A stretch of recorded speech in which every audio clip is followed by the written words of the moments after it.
Sebelum kita mulai, saya akan membawakan pantun terlebih dahulu supaya kita semua semangat. Jangan lupa cakepnya. Oke. Cakep. Belum.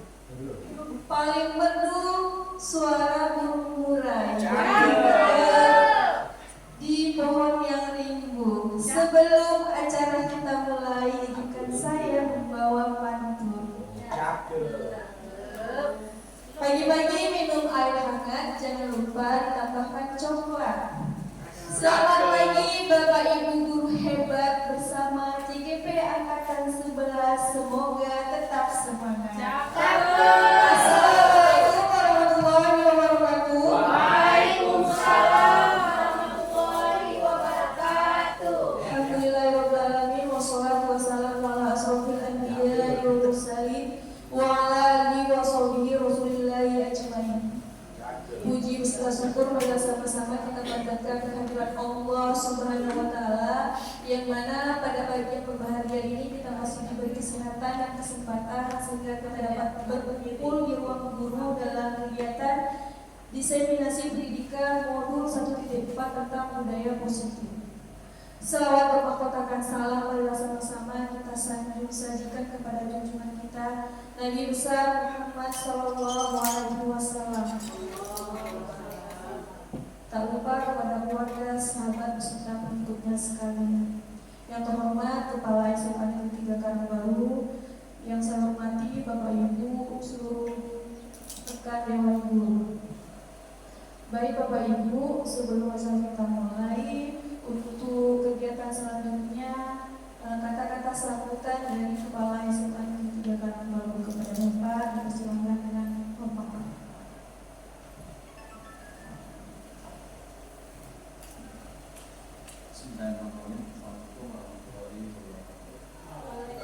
Assalamualaikum warahmatullahi wabarakatuh. Yang keberhatiannya ini adalah diseminasi dari calon guru penggerak bersama rekan kita Bunda Mustina yang hari ini mengambil waktunya kehadiran berkunjung. Ini mudah-mudahan yang disampaikan oleh kita paparan kita itu dapat kita mengerti, menambah wawasan kita, menambah pengetahuan kita dalam proses pembelajaran di kelas yang akan kita lakukan. Besar pengharapan saya ini betul-betul bermanfaat untuk kita bisa praktekkan di kelas, bagaimana kita bisa menerapkan disiplin positif dalam proses pembelajaran. Jadi ini yang dapat saya sampaikan untuk kegiatan selanjutnya. Kita akan persilakan untuk melanjutkan kegiatan. Assalamualaikum warahmatullahi wabarakatuh. Terima kasih kepada Bapak Kepala SMA Negeri 3 Karangbaru yang telah memberikan kata-kata sambutan serta semangatnya. Mudah-mudahan ke depannya kawan-kawan yang lainnya juga bisa mengikuti program pendidikan guru penggerak. Baik Bapak Ibu, di sini saya mau Bapak Ibu berdiri dulu semuanya, sudah, kemudian berhadapan dengan kawan sebelahnya sambil tersenyum. Ya, tatap-tatapan sambil tersenyum. Oke, sudah. Tatap-tatapan dengan kawan-kawan sebelahnya sambil tersenyum selama 20 detik. Oke, kita mulai 1, 2, 3.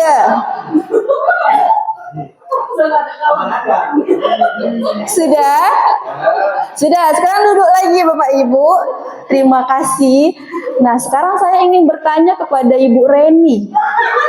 Bu Reni, setelah kegiatan tadi senyum dengan teman sebelahnya, kira-kira menurut Bu Reni, apa yang bisa Ibu ambil dari kegiatan yang tadi dilakukan? Kenapa kok kegiatan tadi diawali dengan senyum? Membangkitkan rasa Ibu. Rasa senang. Nah, membangkitkan rasa senang. Oke, Bu Dea. Membangun rasa positif. Iya, membangun rasa positif. Bu Halimah. Bahagia, Bu. Membangun rasa bahagia. Iya, membangun rasa bahagia ya. Karena tadi senyumnya terpaksa ya, tiba-tiba lihat kawannya senyum, lama-lama jadi senyumnya lebar. Oke, selanjutnya apa yang Bapak Ibu rasakan setelah melakukan kegiatan senyum tadi? Kira-kira? Iya, lebih bahagia, lebih senang, lebih nyaman. Kemudian apa lagi? Dan membuat kita tenang. Iya, membuat kita tenang. Iya Pak Win, sudah. Nah, kegiatan yang barusan Bapak Ibu lakukan itu merupakan hal kecil dari kegiatan budaya positif, yaitu senyum. Dan Islam juga menganjurkan bahwasannya senyum itu merupakan ibadah, ya, ibadah yang paling ringan. Kenapa? Karena membuat orang lain bahagia. Ketika aura kita terlihat bahagia, maka orang lain juga terlihat bahagia. Oke. Nah, di sini saya akan menjelaskan pengantar desiminasi, yaitu dari Ki Hajar Dewantara yang mengibaratkan bahwasannya sekolah itu sebagai tanah atau sawah tempat bercocok tanam. Nah, lahannya itu adalah sekolah. Sudah, yang menanam benih itu adalah seorang guru. Ini ibaratnya ya Bapak Ibu. Sedangkan murid itu kita ibaratkan sebagai benih. Nah, jika kita seorang petani ya merawat tumbuhan tersebut dengan sebaik-baiknya, maka pertumbuhan dari tumbuhan tersebut itu tumbuhnya secara optimal. Begitu juga peserta didik kita di sekolah ya. Kalau kita menciptakan lingkungan yang menyenangkan, aman, nyaman ya, maka nantinya akan menghasilkan karakter peserta didik dengan profil pelajar Pancasila. Oke, ini adalah konsep inti budaya positif. Yang pertama, perubahan paradigma belajar. Yang kedua, ada disiplin positif. Yang ketiga, ada kebutuhan dasar manusia. Yang keempat, yaitu motivasi perilaku manusia. Yang kelima, posisi kontrol guru. Yang keenam, nilai-nilai kebajikan. Yang ketujuh, keyakinan kelas. Dan yang terakhir, yaitu segitiga restitusi. Oke, Bu Dewi. Nah, materi pertama yaitu tentang perubahan paradigma belajar. Nah, sekarang saya mau dua orang untuk maju ke depan, Ibu Halimah dan Bu Iis. Sudah? Ya, maju ke depan, Bu. Dah, Bu Iis bawa pulpen dan bawa kertas. Bu Halimah nggak usah bawa apa-apa.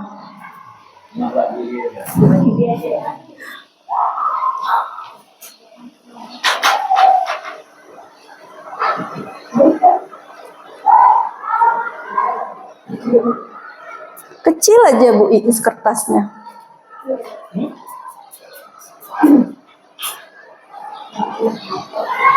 Kecil aja Bu Iis. Kecil aja. Kertasnya kecil aja Ibu. Sobek kecil. Ini aja nih. Sticky note aja nih. Sudah, sekarang Bu Iis tuliskan sesuatu yang paling berharga di dalam kehidupan Bu Iis di kertas tersebut. Bisa benda, bisa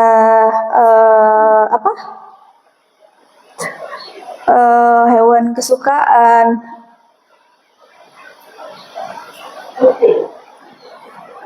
Sudah? Sudah, gak usah kasih nampak Bu Halimah. Sudah. Sekarang Bu Iis ambil kertas tadi, taruh pulpen Bu Iis dulu. Dah, koyak Bu kertas tadi. Sudah. Kemudian Bu Iis lipat dan genggam di tangan Bu Iis. Oke, sekarang tugas Bu Halimah. Nah, Bu Halimah, gimana caranya supaya yang ada di tangan Bu Iis itu bisa diberikan kepada Bu Halimah? Bisa dengan banyak cara ya. Gimana posisi Bu Is? Apakah Bu Is tetap pada pendiriannya ataukah Bu Is terpengaruh dengan bujukan atau dengan tekanan yang Bu Halimah kasih? Silakan Bu.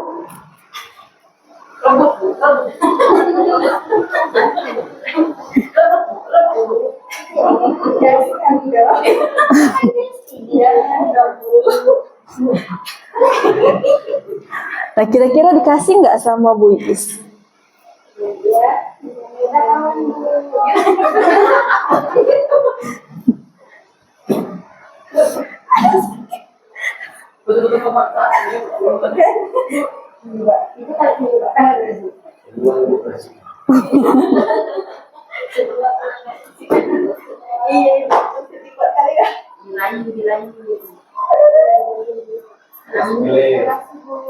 Nanti kita saya lagi nggak pakai bakso. Sudah? Nah, sudah, waktunya sudah habis. Ternyata ya, Bu Is tetap pada pendiriannya. Sudah, kita kasih hapus dulu untuk Bu Is dan Bu Halimah. Terima kasih Bu Is dan Bu Halimah.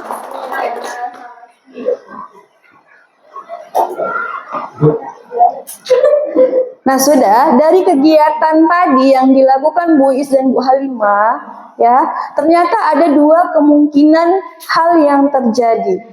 Apa saja itu? Yang pertama, kemungkinan yang pertama itu Bu Iis ya akan bersedia membuka tangannya.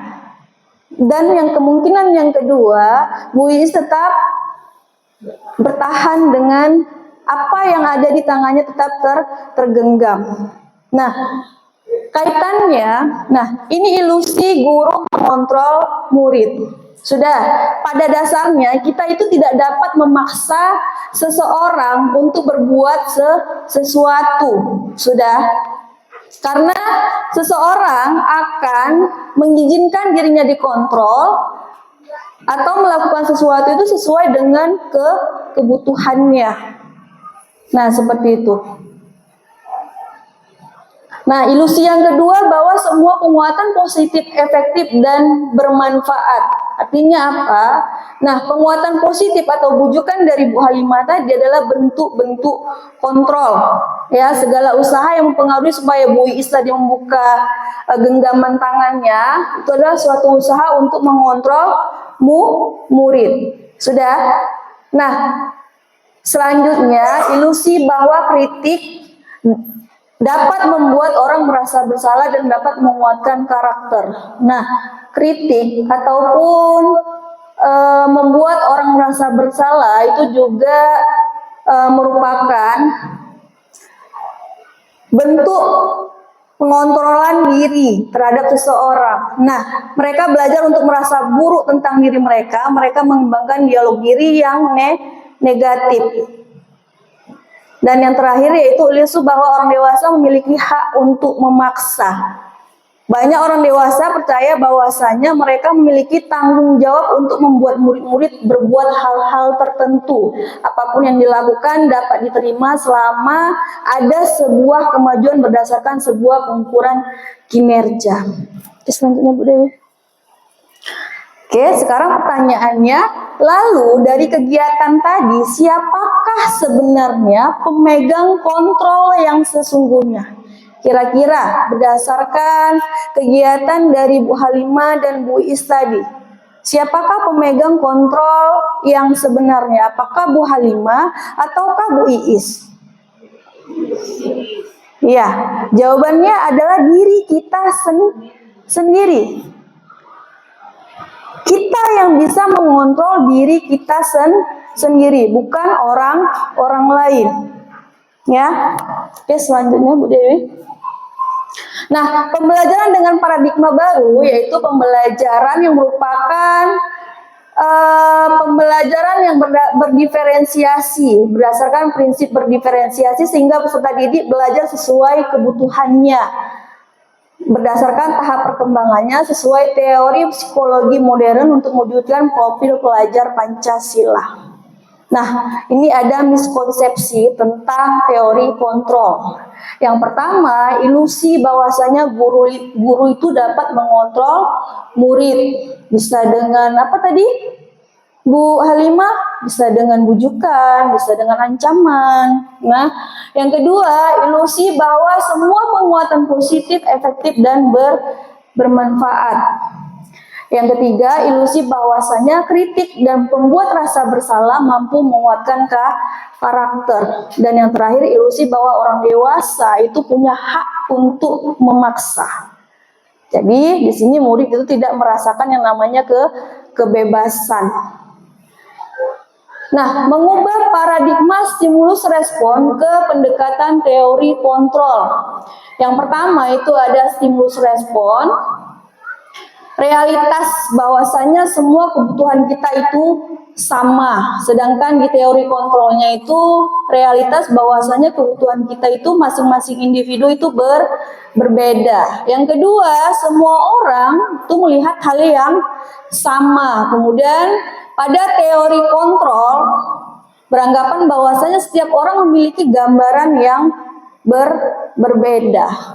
Nah, pada stimulus respon kita mencoba mengubah orang agar berpandangan sama dengan kita. Sedangkan pada teori kontrol kita berusaha memahami pandangan orang lain tentang dunia.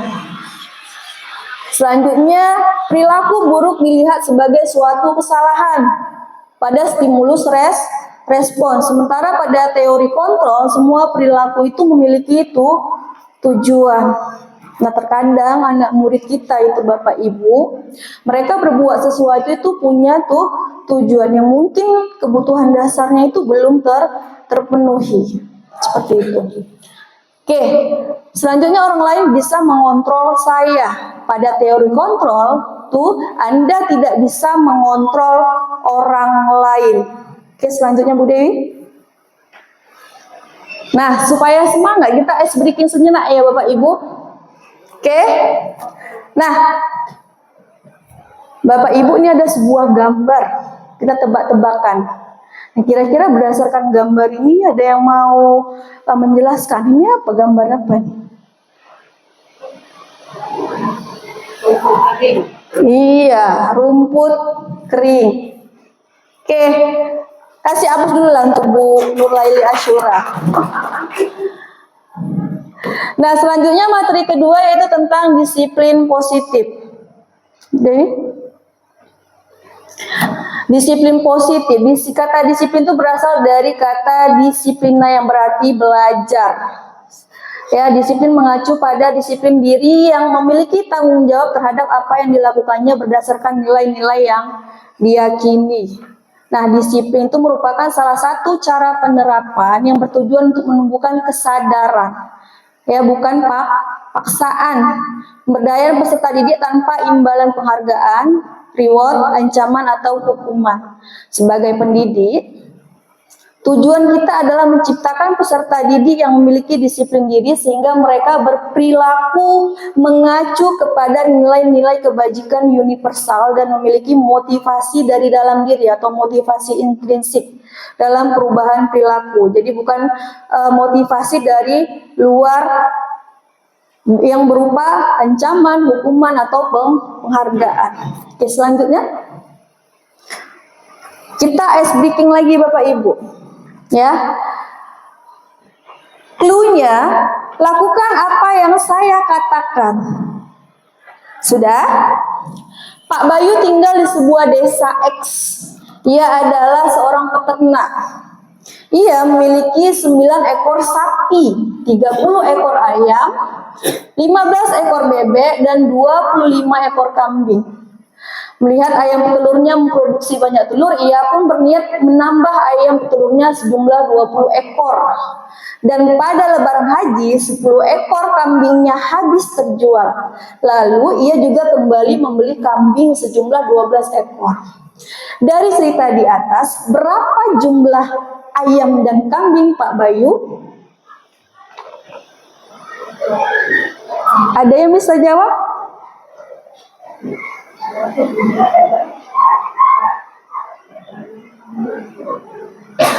Ayo Bapak Ibu, ikuti clue-nya.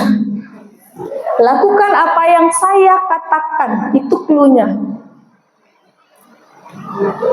Jadi apa jawabannya? Pak Bayu tinggal di sebuah desa X. Iya, jadi lakukan apa yang saya katakan, itu clue-nya ya. Itu yang angka-angka itu pengecoh Bapak Ibu.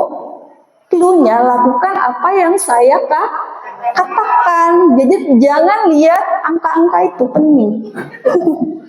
Panjang kali. Ya. Jadi berapa jumlah ayam dan kambing Pak Bayu? Pak Bayu tinggal di rumah di desa X. Iya. Adalah Pertanyaannya berapa jumlah ayam dan kambing Pak Bayu? Kalau clue-nya seperti itu, lakukan apa yang saya katakan, maka jawabannya Bapak Ibu ikuti saya. Berapa jumlah ayam dan kambing Pak Bayu? Itu jawabannya. Oke, kita kasih hapus dulu. Zong ya. Oke. Sudah selanjutnya belum fokus. Bapak Ibu bisa menikmati hidangan yang disediakan di situ.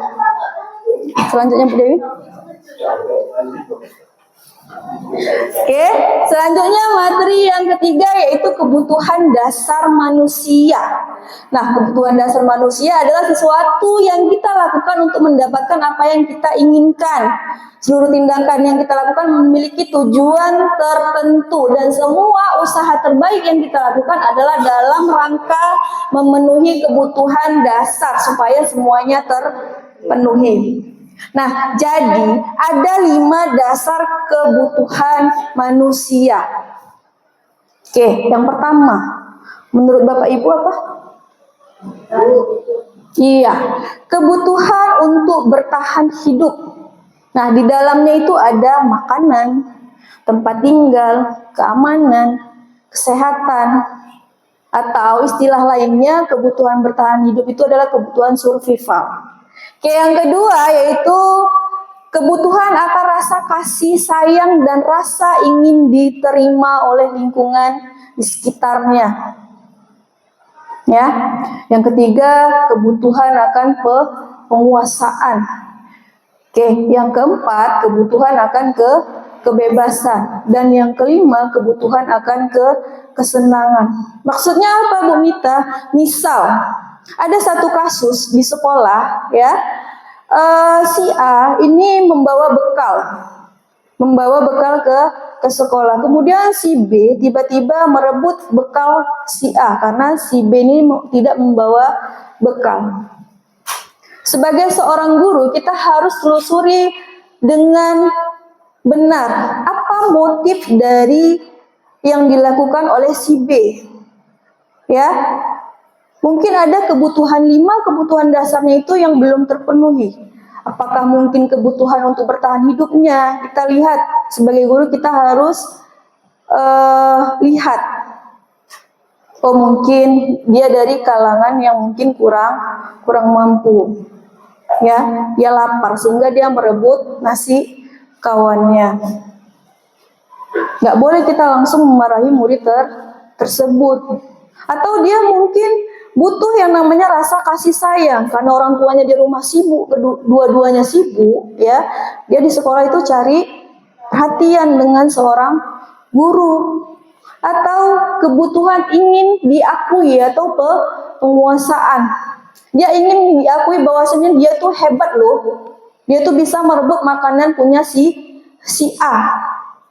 Nah, atau dia kurang kebebasan. Ya, selama ini dia terkungkung di rumah. Nah, jadi di sekolah itu dia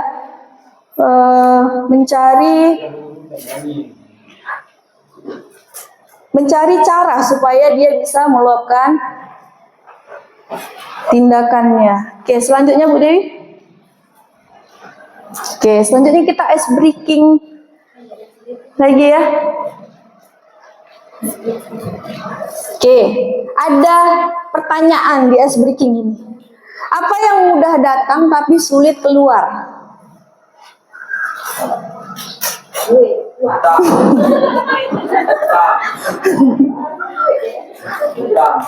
Utang. Utang udah datang. Pak Yudi, kira-kira menurut Pak Yudi apa yang mudah datang tapi sulit keluar?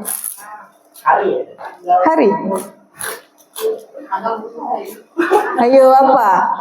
Apa yang mudah datang tapi sulit untuk keluar? Jawabannya adalah masalah. Ya, masalah itu mudah datang. Ya, tapi sulit untuk keluar. Oke. Kasih hapus dulu supaya semangat.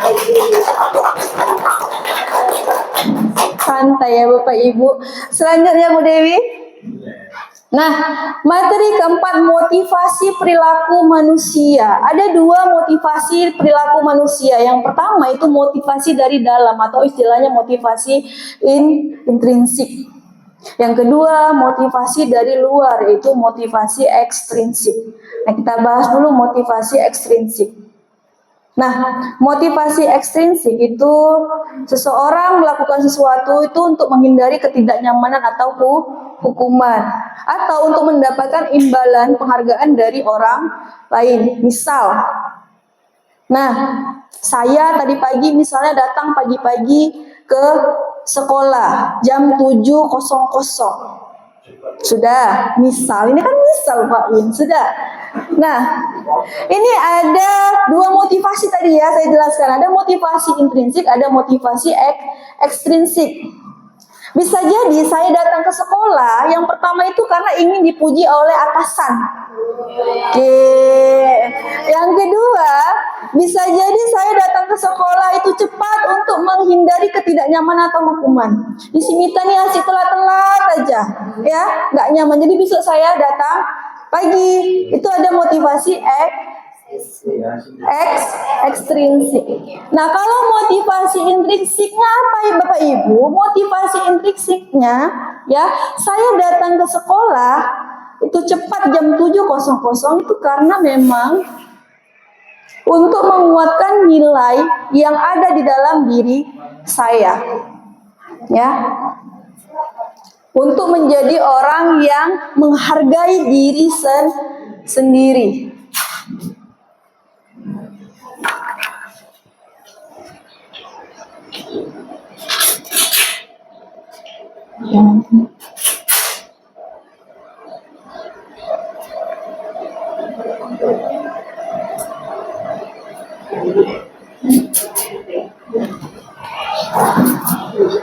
Ya, karena saya menghargai nilai yang ada pada diri saya, makanya saya datang cepat. Itu motivasi intrinsik. Oke, selanjutnya kita masuk ke hukuman, konsekuensi, dan restitusi. Nah, apa beda hukuman, konsekuensi, dan restitusi? Kalau hukuman itu sifatnya itu tidak terencana, tiba-tiba, ya. Kemudian murid itu nggak tahu apa yang akan terjadi karena dia hanya satu arah, kehendak misalnya gurunya saja. Kemudian kalau konsekuensi itu terencana, sudah disepakati, dan murid tetap dibuat tidak nyaman. Sikap guru yaitu memonitor murid. Nah, sedangkan restitusi yaitu proses menciptakan kondisi bagi murid untuk memperbaiki kesalahan dan mengajarkan murid untuk mencari jalan keluar atas permasalahannya sendiri. Misal, contohnya, ya, misal di sekolah kita SMA 3 Karangbaru, ada murid yang bernama misalnya si B itu selalu datang terlambat ke sekolah. Kalau kita lakukan dengan hukuman, ya, kita akan suruh anak tersebut karena dia datang terlambat, suruh misalnya lari di lapangan selama 10 putaran, atau disuruh cabut rumput, atau suruh cuci WC. Itu kan bersifat satu arah, dan murid itu nggak akan tahu apa yang terjadi karena dia terlambat, tiba-tiba dia disuruh berlari. Nah, kalau konsekuensi Nah, kita sudah ada keyakinan misalnya sekolah. Sudah buat keyakinan sekolah. Kalau dia terlambat 15 menit ke sekolah itu konsekuensinya apa? Itu kalau konsekuensi. Jadi sudah terencana atau sudah disepakati. Sedangkan restitusi, ya, ketika murid itu terlambat, kita akan bertanya kepada murid tersebut, apa penyebab dia terlambat? Ya. Kemudian nilai keyakinan mana yang ia langgar. Itu kalau restitusi. Jadi murid itu merasa lebih dihargai. Sekarang kita berlatih. Bapak Ibu, sekarang kita berlatih, ya, dari tabel tersebut, yang mana yang hukuman, yang mana konsekuensi. Yang pertama, lari mengelilingi lapangan basket sebanyak 2 kali putaran karena terlambat datang ke sekolah. Ya, itu hukuman atau konsekuensi? Hukuman. Kita kunci dulu ya. Semua sepakat hukuman? Oke, sepakat. Kita kunci. Yang kedua, membersihkan coretan dinding, yang membersihkan coretan yang dibuat di meja tulis. Hukuman atau konsekuensi? Konsekuensi. Oke, yang ketiga, murid diminta untuk push up 15 kali karena tidak menggunakan masker ke sekolah atau tidak menggunakan baju olahraga sekolah. Misal nih Pak Kolil ya, misal. Oke, itu kira-kira hukuman atau konsekuensi? Pak Kolil? Hukuman. Oke, selanjutnya. Terlambat 10 menit, maka harus menggantikan waktu 10 menit saat jam pulang sekolah. Konsekuensi. Oke, kita kunci ya. Berjemur di lapangan pada jam 12 siang karena mengobrol pada saat jam pelajaran. Hukuman atau konsekuensi? Hukuman. Oke, yang terakhir, murid diminta bertelanjang kaki sepanjang hari karena tidak menggunakan sepatu warna hitam sesuai dengan peraturan sekolah. Hukuman atau konsekuensi? Konsekuensi. Oke, kita lihat. Ya, lari mengelilingi lapangan basket sebanyak 2 kali karena terlambat datang ke sekolah, itu adalah hukuman. Karena murid nggak tahu tuh apa yang akan terjadi, bersifat satu arah, ya, atas kemauan gurunya. Sudah, tidak ada kesepakatan di awal. Oke, yang kedua, membersihkan coretan yang dibuat di meja tulis. Itu adalah konsekuensinya. Kalau dia membuat coretan di meja, maka dia harus membersihkan. Itu konsekuensi. Sudah. Selanjutnya, murid diminta untuk push up sebanyak 15 kali karena tidak menggunakan masker atau tidak menggunakan baju olahraga pada saat jam olahraga. Itu adalah hukuman. Beneran dibilang Pak Kolil ya? Nah, terlambat 10 menit, maka harus menggantikan waktu 10 menit saat jam pulang sekolah. Itu adalah, ya, konsekuensinya. Kalau telat jam 10 menit, maka nanti di saat jam pose atau saat jam pulang sekolah itu harus menambah waktu 10 menit. Itu konsekuensinya. Kemudian berjemur di lapangan pada jam 12 siang karena mengobrol pada saat jam pelajaran adalah hukuman. Next, Bu Dewi. Oke, Bapak Ibu, kita ice breaking lagi. Berdiri semua ya Bapak Ibu. Bapak Ibu semuanya berdiri dulu. Pak Win, Bu Iis, Bu Dea. Oke.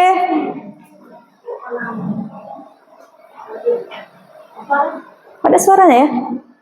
Ya Bu, Dewi aja nyanyi. Tangan diputar-putar gitu dia lagunya. Oh, kita lanjut. Oke, kita ikuti gerakannya aja lah, Bapak Ibu. Ya. Tangan diputar-putar.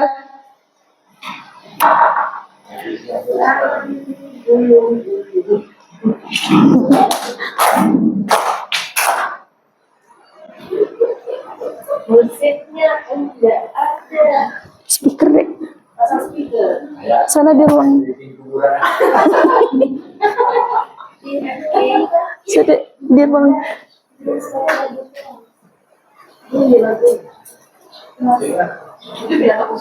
Nah, coba hidupin musiknya Bu Ren.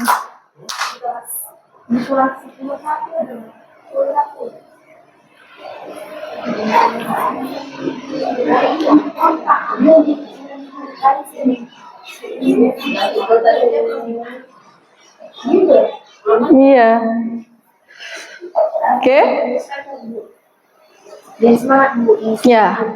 Kita sambil nunggu speaker ya. Tahu dulu gerakannya. Nyambung berada di speakernya di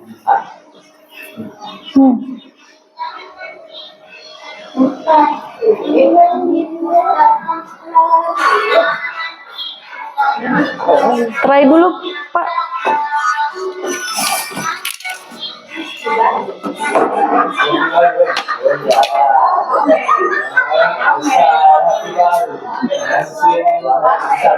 Kok nggak di ini? Nggak ingat. Tadi kirain udah di setel Pak. Ulang, ulang nggak?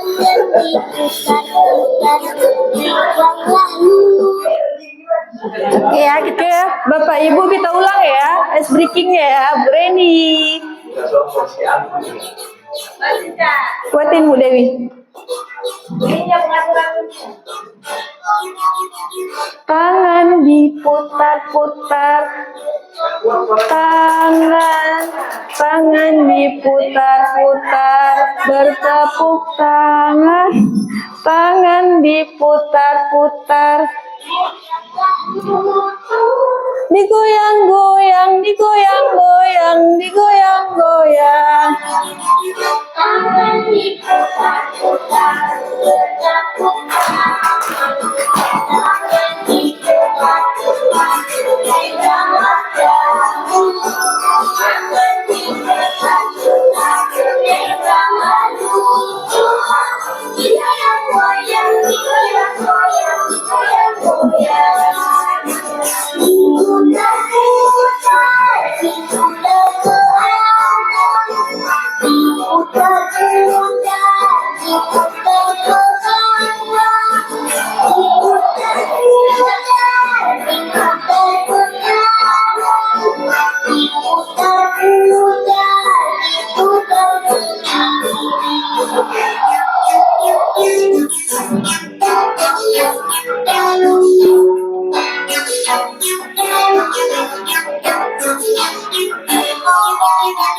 tangan diputar-putar, bertepuk tangan diputar-putar,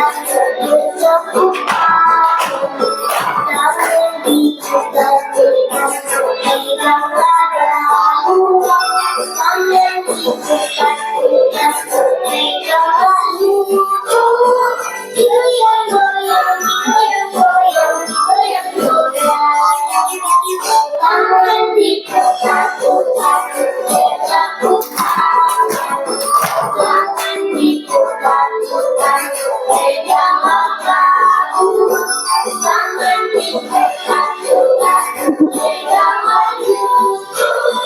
Digoyang-goyang, digoyang-goyang, digoyang-goyang. Oke, kita kasih aplaus dulu Bapak Ibu. Nah, sudah fresh ya Bapak Ibu, udah gerak kita. Oke, materi selanjutnya itu posisi kontrol guru. Nah, jadi ada 5 posisi kontrol guru. 1 sebagai penghukum. Ayo. 2, pembuat merasa bersalah. Oke, yang ketiga posisi sebagai teman, yang keempat sebagai pemantau, dan yang kelima posisinya sebagai manajer. Nah, ini adalah contoh penerapan 5 posisi kontrol guru. Kasusnya, ya, siswa tidak memakai atribut lengkap saat upacara bendera.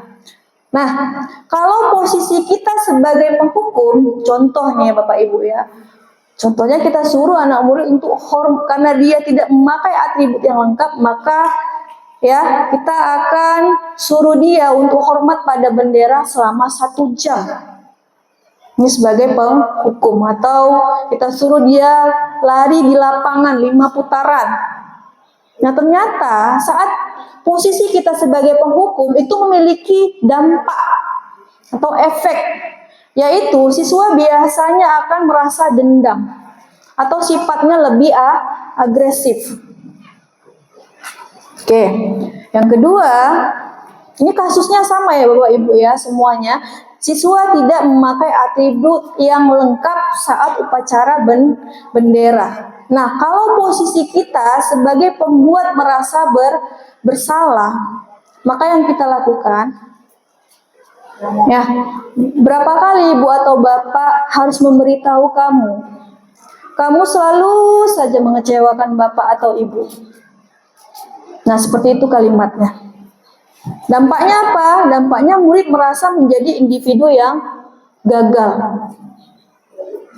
Oke, selanjutnya posisi kontrol yang ketiga yaitu sebagai pemantau. Kasusnya juga sama, tidak memakai atribut lengkap saat upacara bendera. Gimana kalimatnya? Kamu sudah melakukan pelanggaran peraturan sekolah.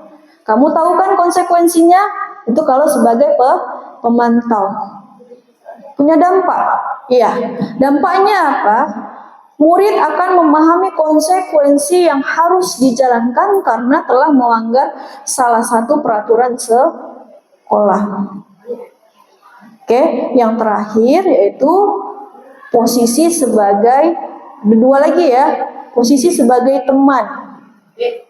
Nah, ini juga sama kasusnya ya, tidak memakai atribut lengkap saat upacara bendera. Nah, gimana kalimatnya? Ayo dong, ikut aturan sekolah. Atau tolong bantu Bapak Ibu ya, kali ini aja pakai pakaian yang lengkap. Ya udah, nggak apa-apa. Lain kali jangan sampai berbuat seperti itu lagi ya. Nah, itu posisi sebagai teman. Dampaknya apa?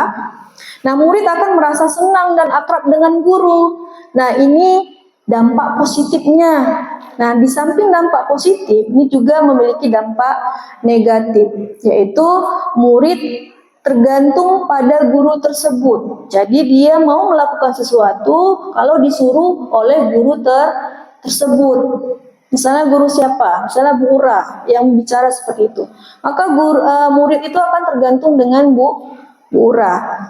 Ya, dan ini dia akan melakukan sesuatu itu masih berdasarkan faktor eksternal, bukan dari dalam dirinya sendiri.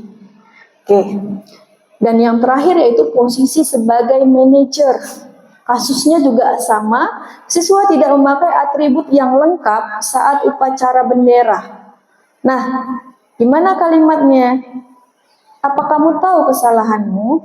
Kira-kira bagaimana kamu memperbaiki kesalahanmu? Nah, itu dia. Dampaknya apa?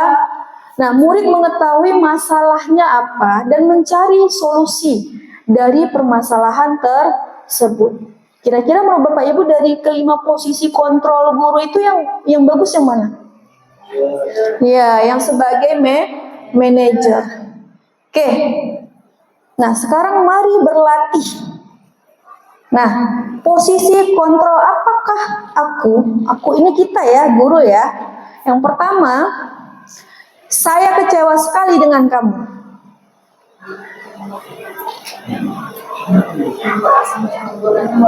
Iya, membuat rasa bersalah. Oke, next. Patuhi aturan saya, awas. Ada kata awas. Apa? Penghukum. Yes. Nah, yang ketiga, apa rencanamu untuk menyelesaikan masalah ini? Iya, manajer. Oke, selanjutnya. Ayolah, lakukan demi ibu atau bapak. Iya, sebagai teman. Oke. Yang terakhir, apa yang telah kamu lakukan? Konsekuensinya apa? Pemantau. Oke. Nah, sekarang kita ice breaking lagi Bapak Ibu. Berdiri semuanya. Iya, biar semangat. Oke, Bapak Ibu berdiri dulu.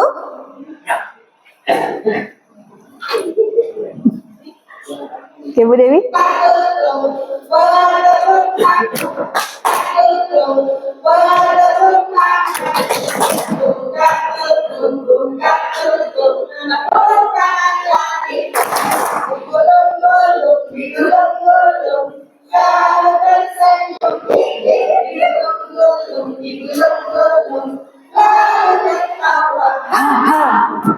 Oke, kasih aplaus untuk kita semua. Duduk lagi Bapak Ibu, terima kasih ya.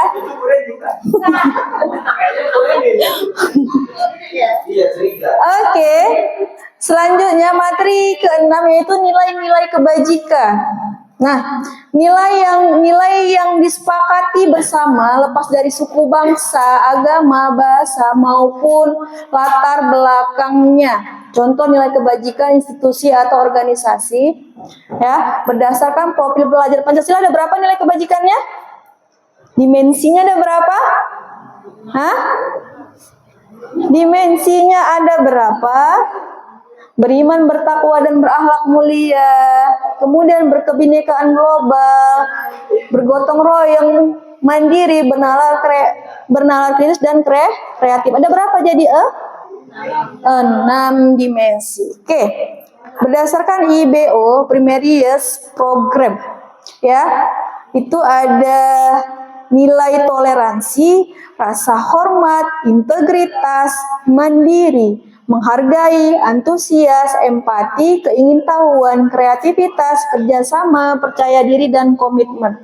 Sedangkan keterampilan hidup atau life skill dapat dipercaya, lurus hati, pendengar yang aktif, tidak merendahkan orang lain, dan memberikan yang terbaik dari diri sendiri. Oke, ice breaking lagi. Berdiri dulu Bapak Ibu.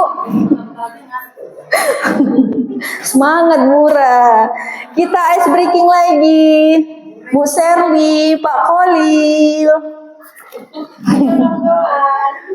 Biar mana? Dah. Mati dulu Bu Dewi. Oke. Sudah, kalau dibilang pendek maka tangannya panjang arahnya. Kalau dibilang panjang maka arah tangannya pendek. Jadi kalau pendek, pendek, panjang, panjang, pendek ya. Kalau panjang dibilang gerakannya kecil. Kalau misalnya pendek, lebar. Oke. Nah. Pendek, pendek, pendek, panjang, panjang, pendek, panjang, pendek, pendek, pendek, panjang. Oke, kita kasih aplaus dulu.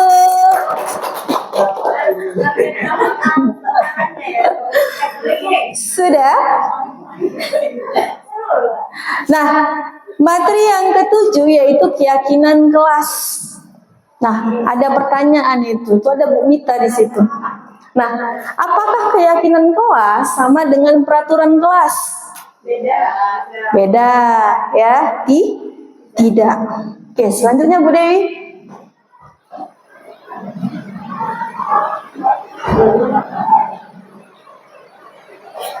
Sebelumnya ada. Oke. Pertanyaan selanjutnya, mengapa keyakinan kelas dan bukan peraturan kelas? Kenapa keyakinan kelas? Kenapa bukan peraturan kelas?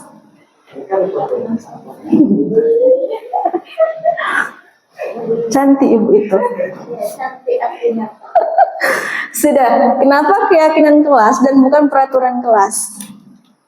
Nah, kalau keyakinan kelas itu kesepakatan bersama. Kalau peraturan kelas itu iya, satu arah. Benar Bu Ren. Nah, udah paham ya? Oke, selanjutnya Bu Dewi. Nah, sekarang kita bahas keyakinan kelas. Keyakinan kelas adalah seperangkat nilai dan prinsip yang disepakati bersama oleh guru dan siswa. Jadi, kesepakatan bersama intinya ya antara guru dan siswa untuk memandu perilaku dan interaksi di dalam kelas. Nah, keyakinan ini akan membantu murid untuk mengembangkan disiplin diri. Karena murid akan belajar mematuhi keyakinan kelas yang telah dibuatnya sendiri. Nah, itu namanya keyakinan kelas. Tujuannya, yang pertama, menumbuhkan keterlibatan murid dalam bentuk keyakinan kelas untuk mencapai kelas yang diimpikan bersama, guna pembelajaran yang efektif. Yang kedua, mewujudkan pembelajaran yang berpihak pada murid. Yang ketiga, menciptakan komunikasi yang efektif antara guru dan murid. Dan yang terakhir, membiasakan budaya yang disiplin positif. Oke, selanjutnya. Nah, pembentukan keyakinan kelas. Nah, ada beberapa. Yang pertama, sifatnya itu abstrak. Berupa pernyataan universal, dibuat dalam pernyataan yang positif. Nah, sedikit aja supaya mudah diingat.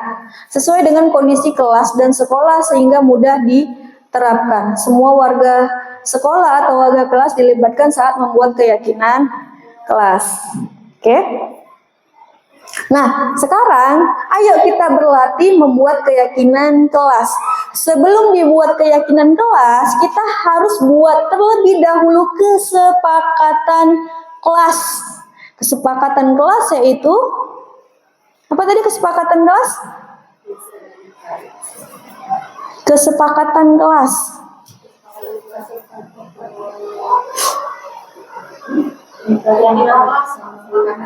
Kesepakatan kelas adalah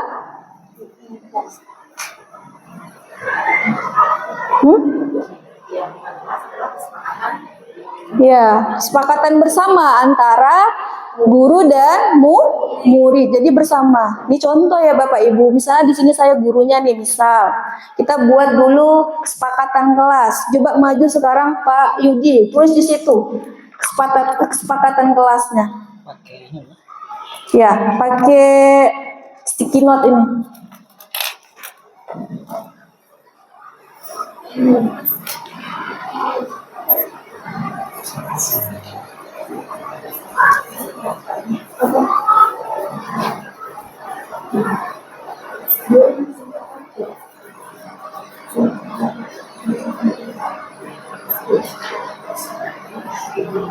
Dah, kesepakatan kelas. Oke, tempel di situ Pak Yudi. Kita coba ya buat contoh kesepakatan kelas. Oke, terima kasih Pak Yudi. Oke, selanjutnya Bu Halimah.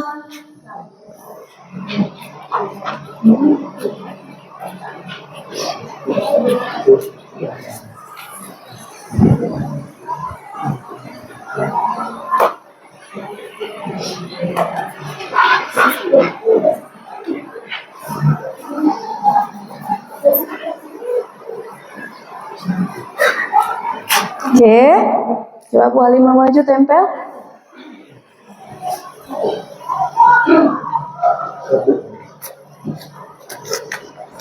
Oke, kita kasih hapus dulu untuk Bu Halimah dan Pak Yudi.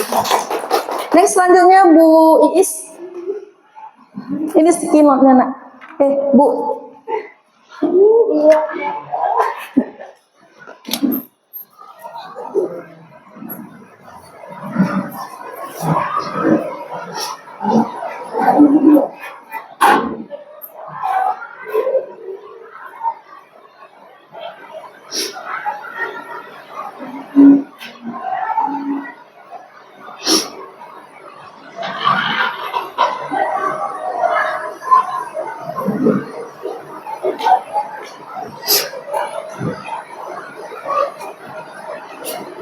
Oke, terima kasih Bu Iis. Kasih hapus dulu untuk Bu Iis. Selanjutnya Bu Dea.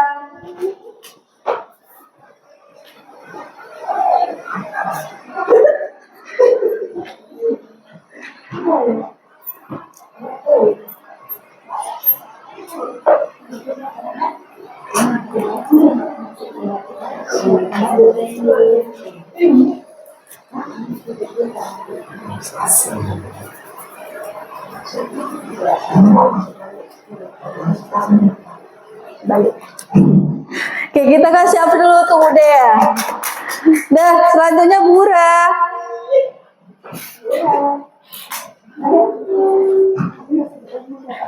Bu Reni. Nah, Bu Reni. Ya.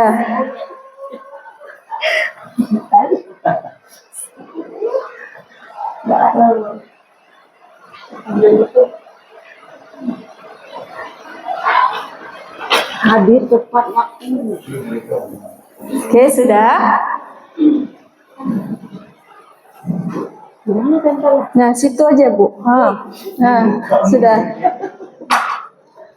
Sudah, kita kasih hapus dulu tuh, Bu Reni. Ini untuk contoh aja ya. Jadi keyakinan kelas itu dibuat diawali dengan kesepakatan kelas. Kita lihat. Kesepakatan kelas yang pertama dari Pak Yudi tidak membuang sampah sembarangan. Kalimatnya kira-kira positif atau negatif? Negatif masih karena ada kata tidak. Tidak membuang sampah sembarangan. Kalau kita positifkan, kira-kira jadi apa kalimatnya? Iya, membuang sampah pada tempatnya. Nah, berdasarkan kalimat tersebut, kira-kira nilai apa yang diyakini? Iya, kebersihan. Sudah. Selanjutnya, tidak berbicara saat guru menjelaskan. Kalimatnya positif atau negatif? Negatif. Kalau kita positifkan, kalimatnya jadi apa? Iya, mendengarkan guru saat mendengarkan, menjelaskan. Nah, nilai kebajikannya apa? Menghargai. Oke. Selanjutnya, tidak main HP ketika guru menjelaskan. Oke, kalimat positifnya. Kalimat positifnya, tidak main HP ketika guru menjelaskan. Kalimat positifnya. Nah, mendengarkan penjelasan guru. Iya, menyimpan HP saat belajar. Nah, kira-kira berdasarkan kalimat tersebut, nilai kebajikan apa yang muncul? Juga saling menghargai dan menghormati. Jadi Bapak Ibu bisa terapkan di kelas Bapak Ibu. Nah, kesepakatan kelas tersebut itu nggak semuanya kalimat positif dari anak-anak murid. Jadi ada banyak kalimat negatif. Kalimat negatif tersebut yang dibuat oleh peserta didik kita itu harus kita buat ke dalam bentuk positif. Kemudian baru kita buat nilai kebajikan apa yang mau kita inginkan dari kesepakatan kelas yang telah dibuat. Itulah nantinya akan menjadi keyakinan ke kelas. Sudah pahami Bapak Ibu? Sudah. Selanjutnya, segitiga restitusi. Ini materi terakhir ya, Bu Dewi. Nah, segitiga restitusi yaitu suatu proses dialog yang dijalankan oleh guru agar dapat menghasilkan murid yang mandiri dan bertanggung jawab, konsekuen, berkomitmen untuk menjadi dirinya sendiri dan melaksanakan disiplin positif. Jadi, ada 3 langkah. Yang pertama itu menanyakan keyakinan. Yang pertama itu menstabilkan identitas. Yang kedua yaitu sudah validasi tindakan yang salah, dan yang ketiga yaitu menanyakan keyakinan kelas. Oke, kita bahas dulu yang pertama. Yang pertama yaitu menstabilkan identitas. Nah, berdasarkan prinsip membuat kesalahan adalah bagian dari proses pembelajaran. Sudah. Kalimat saat kita mengatasi permasalahan pada murid, misalnya tadi apa, murid yang terlambat tadi, kita nggak boleh langsung, kamu nih sering kali telat, atau berlari ke lapangan. Nah, kita harus melakukan pendekatan dengan seorang murid.